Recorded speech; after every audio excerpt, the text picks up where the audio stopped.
Hello friends, welcome back my YouTube channel biology science. आज हम आप लोगों को पारिस्थितिक पिरामिड अथवा इकोलॉजिकल पिरामिड्स के बारे में बताएंगे। तो पूरी जानकारी के लिए मेरा पूरा वीडियो अंत तक ध्यान से देखिए। चलिए शुरू करते हैं। सबसे पहले पारिस्थितिक पिरामिड की परिभाषा समझ लेते हैं।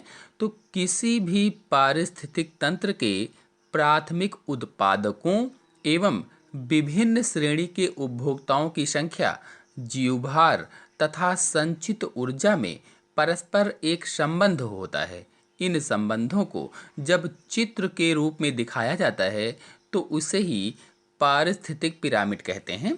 अर्थात कोई भी पारितंत्र हो, उसके उत्पादक जो पौधे होते हैं और उसमें जो विभिन्न श्रेणी के उपभोक्ता होते हैं, मतलब प्राथमिक, द्वितीयक और उच्च श्रेणी के उपभोक्ता, या इनको शाकाहारी, मांसाहारी और सर्वाहारी जंतु भी कहते हैं।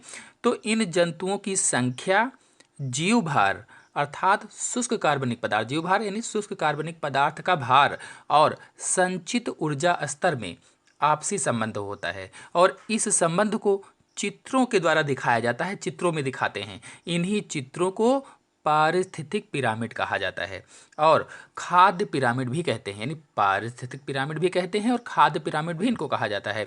तो अब आप लोगों को समझ में आ गया होगा कि पारिस्थितिक पिरामिड क्या है। एक बार जल्दी से और बता देते हैं। तो किसी भी इकोसिस्टम में प्रोड्यूसर, कंज्यूमर्स के नंबर्स, बायोमास तथा एनर्जी कंटेंट्स में पारस्परिक रिलेशनशिप को पिक्चर्स के रूप में या फिगर्स के रूप में शो किया जाता है।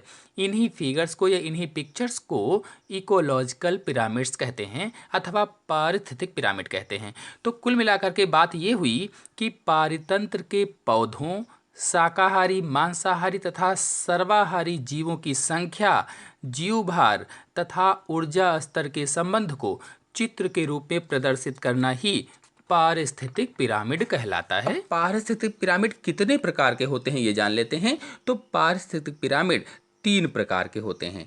पहला है जीव संख्या पिरामिड अथवा पिरामिड ऑफ नंबर। दूसरा है जीवभार पिरामिड अथवा पिरामिड ऑफ बायोमास। तीसरा है संचित ऊर्जा पिरामिड अथवा पिरामिड ऑफ एनर्जी। चलिए इन सब को एक एक करके समझ लेते हैं। तो पहला है जीव संख्या पिरामिड अथवा पिरामिड ऑफ नंबर। तो जिस पिरामिड द्वारा पारिस्थितिक तंत्र के प्राथमिक उत्पादकों तथा विभिन्न श्रेणी के उपभोक्ताओं की संख्या के संबंध के बारे में बोध होता है, उसे जीव संख्या का पिरामिड कहते हैं। अर्थात जिस पारितंत्र के पेड़ पौधों, शाकाहारी, मांसाहारी, सर्वाहारी जंतुओं की संख्या का ज्ञान होता है, उसे ही जीव संख्या पिरामिड कहते हैं। यानी उसमें पेड़ पौधे कितने हैं, शाकाहारी कितने हैं, मांसाहारी कितने हैं, सर्वाहारी जंतु कितने हैं, तो इन सब की जो संख्या का ज्ञान होता है, उसी पिरामिड को क्या कहा जाता है? जीव संख्या पिरामिड कहते हैं। कुल मिलाकर देखा जाए तो जीव संख्या पिरामिड से पता चलता है कि उस पारितंत्र में उत्पादकों की संख्या कितनी है, शाकाहारी जंतुओं की संख्या कितनी है, मांसाहारी की कितनी है और सर्वाहारी की कितनी है। तो इन सब की संख्या का बोध होता है। चलिए चित्र के माध्यम से आपको बता देते हैं कि जीव संख्या के पिरामिड में संख्या का बोध कैसे होता है।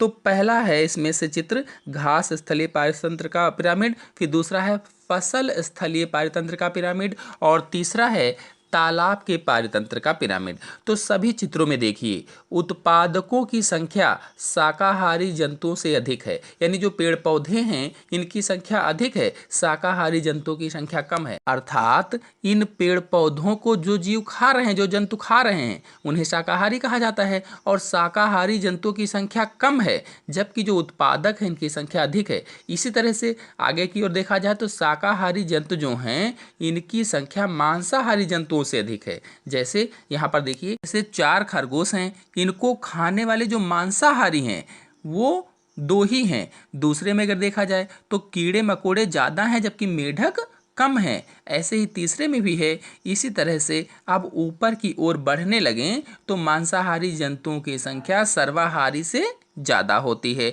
और सबसे ऊपर सर्वाहारी शेर, बाज, बड़ी मछली है जो पिरामिड के शीर्ष पर है और सर्वोच्च उपभोक्ता होती है, सर्वाहारी होती है और इनकी संख्या सबसे कम होती है। कुल मिलाकर इन पिरामिड्स का आधार हमेशा प्राथमिक उपभोक्ताओं की संख्या बताता है। जो पिरामिड्स का आधार है उसमें प्राथमिक जो उपभोक्ता होते हैं, जो शाकाहारी होते हैं, उनकी संख्या को बताता है। और आधार से ऊपर की ओर अगर हम बढ़ें तो क्रमशः प्राथमिक, द्वितीयक और तृतीयक तथा उच्च श्रेणी के उपभोक्ताओं की संख्या बताता है। तो जीव संख्या पिरामिड सीधे तथा उल्टे दोनों प्रकार के होते हैं, ये पॉइंट इंपॉर्टेंट है।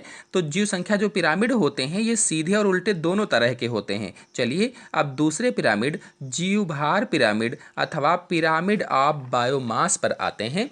तो जिस पिरामिड द्वारा पारिस्थितिक तंत्र के प्राथमिक उत्पादकों और विभिन्न श्रेणी के उपभोक्ताओं के भार के संबंध का बोध होता है उसे जीव भार का पिरामिड कहते हैं।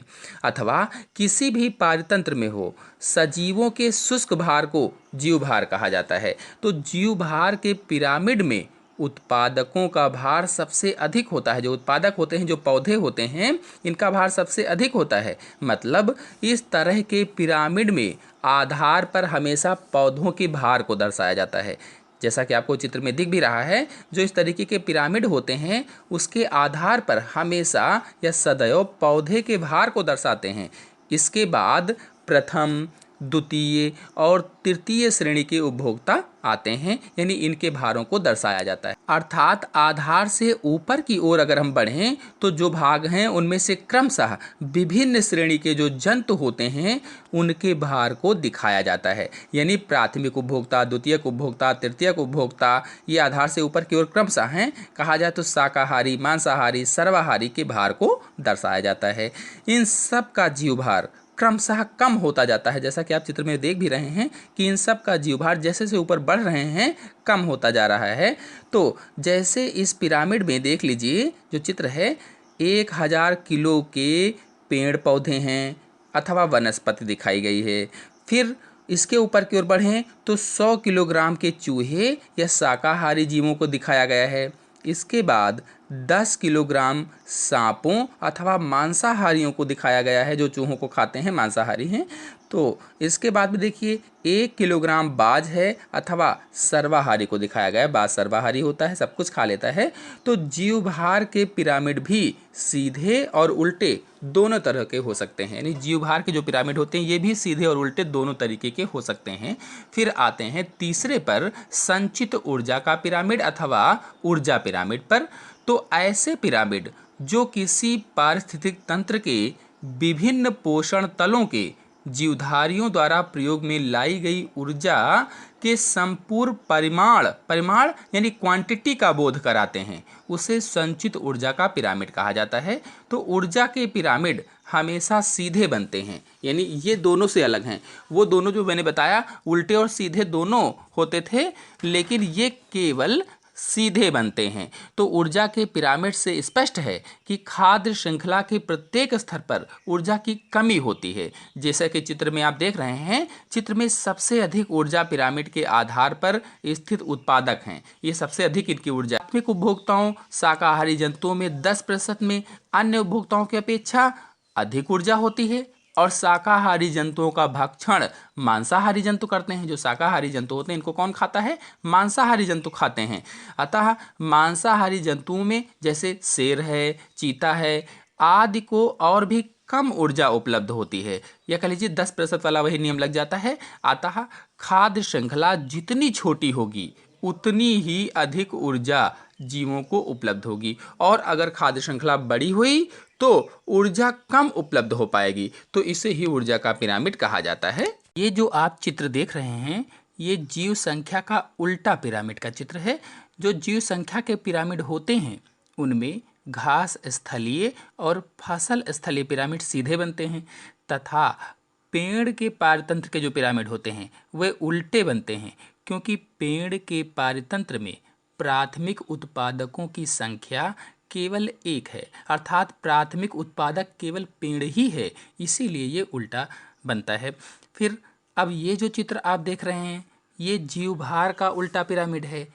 इसमें वन और घास स्थलीय पिरामिड सीधे बनते हैं, लेकिन तालाब के पारतंत्र का जीवभार का पिरामिड उल्टा बनता है, क्योंकि इसमें जो प्राथमिक उत्पादकों की संख्या है वो तो अधिक होती है, लेकिन भार कम होता है उनका, जबकि सर्वाहारी जो होते हैं अथवा जो बड़ी मछलियाँ होती हैं उनका भार अधिक होता है, इसलिए इसका उल्टा बनता है। तो कुल मिलाकर के देखा जाए तो जीव संख्या और जीव भार का पिरामिड उल्टा बनता है और सीधा भी बनता है, जबकि ऊर्जा का पिरामिड सदैव सीधा ही बनता है।